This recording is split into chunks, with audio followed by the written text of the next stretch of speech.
మనం కష్టంలో ఉన్నప్పుడు భగవంతుడు తన స్వరూపంలో రాడు, ఏదో ఒక స్వరూపంలో మన దగ్గరికి వస్తాడు. మీరు ఆలోచించి చూడండి, భగవంతుడి సృష్టిలో అన్నిటికన్నా తేలికైంది ఏమిటి? మనిషి మనస్సు.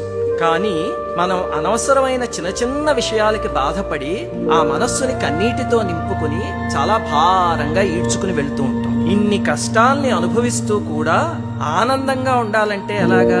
జాగ్రత్తగా వినండి. మీకు కష్టం ఇచ్చిన భగవంతుడే ఆ కష్టాన్ని తీర్చడానికి ఎవరో ఒక మనిషిని మీ పక్కనే ఉంచుతాడు.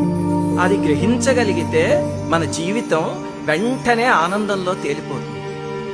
అసలు ఆ భగవంతుడు బాధల్ని ఇచ్చేదే నీ గురించి నువ్వు ఆలోచించి నీ వాళ్ళెవరో తెలుసుకోవడానికి.